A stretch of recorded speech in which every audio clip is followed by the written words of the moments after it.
¿Alguna vez nos hemos detenido a pensar qué se necesita, pero de verdad, para tener una vida plena y exitosa? No es una pregunta fácil, ¿verdad? Pero resulta que décadas de investigación, y bueno, la experiencia misma, nos han dejado una especie de mapa, un mapa fascinante. Hoy lo que vamos a hacer es justamente eso, descifrar ese mapa. Vamos a unir las lecciones de la infancia, la madurez y la vejez para descubrir esos ingredientes que al final son los que de verdad importan. Y todo arranca con esta pregunta que es bastante curiosa. ¿Qué pueden tener en común las tareas del hogar en la niñez, los descubrimientos de años de terapia y la sabiduría de alguien que ya pasó los 60?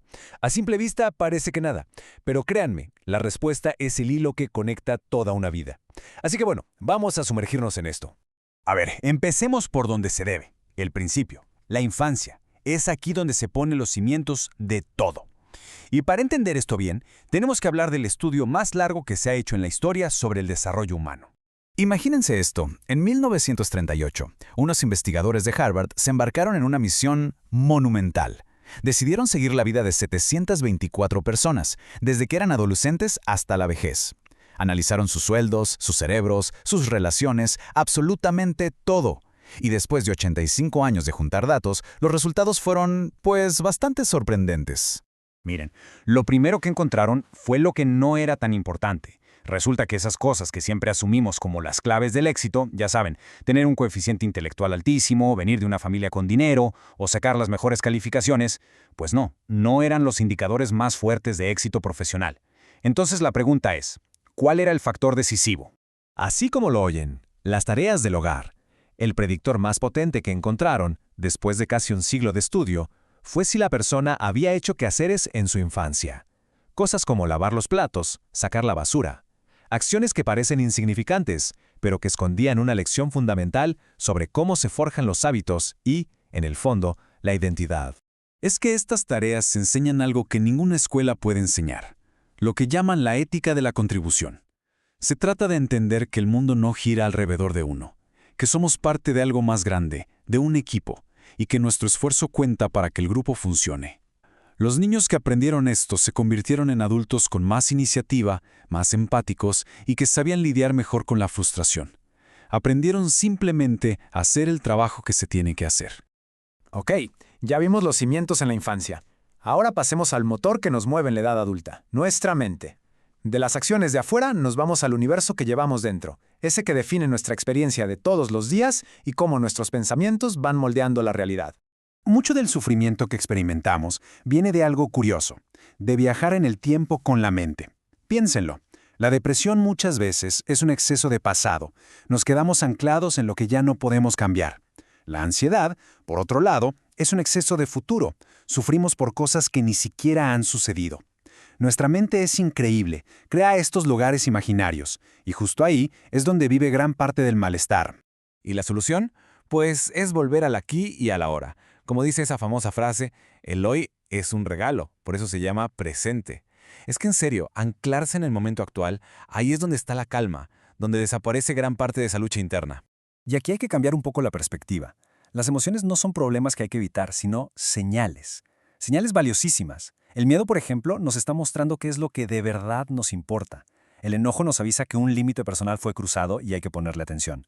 Y la ansiedad es como esa alarma que nos dice, oye, te estás yendo al futuro otra vez, regresa al presente. Son datos, no son enemigos. Y todo esto nos lleva a la tercera etapa del viaje, a ese punto donde las lecciones de la vida como que se destilan y se convierten en una sabiduría más profunda. Aquí es donde se revela la realidad, a veces un poco cruda, del desapego material y lo que significa la verdadera libertad en los años dorados. Para entender esto, vamos a ponernos en los zapatos de alguien de 62 años. Una edad en la que las carreras profesionales ya van de salida, los hijos ya se fueron de casa y el panorama se ve distinto. Esas prioridades que antes parecían vitales de pronto empiezan a perder su peso. Y aquí viene la gran revelación. La libertad no viene de acumular más y más cosas, sino todo lo contrario, de necesitar menos. Ese deseo de proteger, de asegurar y de cuidar las posesiones se va desvaneciendo, y de hecho se convierte en una carga. La verdadera paz, parece ser, se encuentra en el desapego, en no ser dueño de nada que nos quite el sueño. Se trata de liberarse de preocupaciones, de mantenimiento, de esa carga de ¿y qué va a pasar con todo esto? Y este dato es demoledor para una de las aspiraciones materiales más grandes que tenemos. La idea de dejarle la casa a los hijos es, en su gran mayoría, un mito. La realidad, la fría estadística, nos muestra que en el 95% de los casos, la casa familiar se termina vendiendo para pagar los cuidados de la vejez. Así que ese legado material que tanto nos esforzamos por construir, rara vez termina como lo planeamos. Y esto nos obliga a preguntarnos, ¿cuál es el legado que realmente perdura? Entonces, ¿con qué nos quedamos de todo este viaje por las etapas de la vida? ¿Cómo unimos la lección de la escoba, el poder de la mente y la sabiduría del desapego? Bueno, pues todo se puede resumir en 3 principios que son fundamentales. Aquí está, digamos, el plano final. Primero, los pensamientos nos moldean. Aquello que alimentamos en nuestra mente, tarde o temprano, se manifiesta afuera. Segundo, los hábitos nos construyen. La motivación es genial, pero va y viene. En cambio, los sistemas que establecemos día a día son los que generan un cambio real y duradero. Y tercero, las elecciones nos definen. No podemos controlar lo que pasa afuera, pero sí y siempre cómo respondemos. El punto de partida es siempre, siempre interno. La calidad de la vida que tenemos es un reflejo directo de la calidad de los pensamientos que cultivamos. Es la base, el cimiento sobre el que se construye todo lo demás.